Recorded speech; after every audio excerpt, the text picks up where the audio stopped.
Will, Follow the Light is the debut game from Studio Tomorrowhead, a first-person adventure with a strong emphasis on storytelling, puzzles, and sailing a boat. It's a walking simulator in the spirit of Firewatch or Dear Esther, but with more pronounced mechanical elements. The game takes about 8 hours to complete, and the pleasant aftertaste lasts even longer, which I consider a sign of a quality title. The protagonist, Will, a second-generation lighthouse keeper, learns about a catastrophic landslide that destroyed his hometown. Returning home, he finds ruins and discovers that his son Thomas has been taken by his grandfather, with whom Will has a long and painful relationship. It quickly becomes clear that the boy is likely safe on a neighboring island. This revelation somewhat undermines the drama and sense of urgency, but the game tries to compensate for the lack of external conflict with internal drama. The central theme is the emotional distance between fathers and sons that seems to pass from generation to generation. Will grew up with a father who was too busy with work to pay him attention, and now he fears he is repeating the same pattern. After the death of Thomas's mother, Illa, their already difficult relationship completely fell apart. The developers emphasize that these generational gaps arise not from malice or lack of love, but from established behavioral patterns and habitual inattention that gradually push loved ones apart.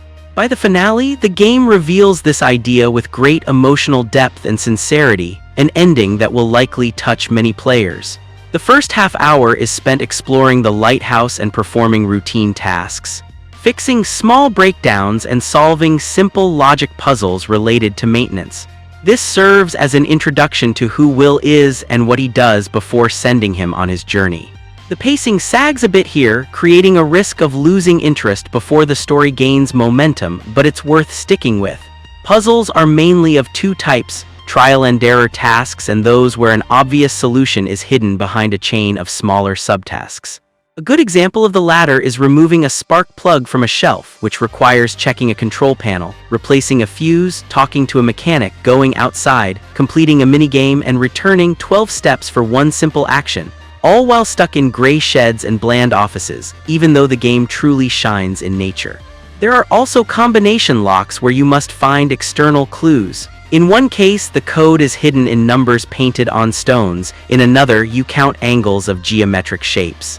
You'll also get to sail a boat without any tutorial. You're simply put behind the wheel.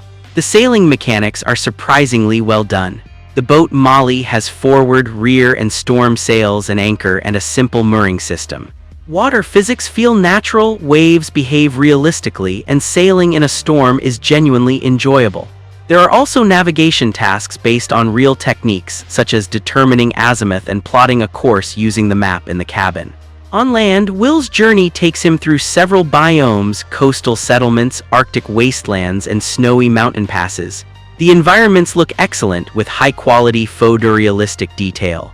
The developers should be especially proud of the sea and water. However, character animations and facial expressions noticeably lag behind.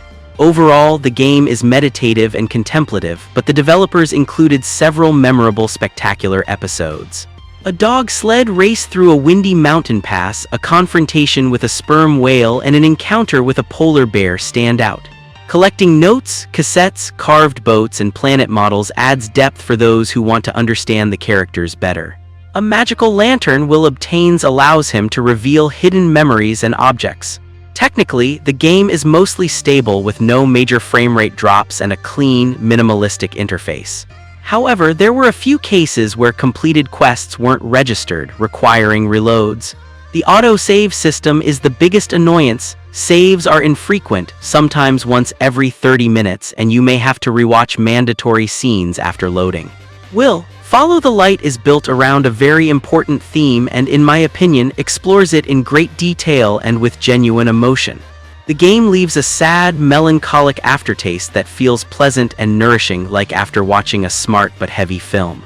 If you enjoy narrative-driven walking simulators in the spirit of Firewatch and care about the theme of fathers and children, this one is definitely worth trying.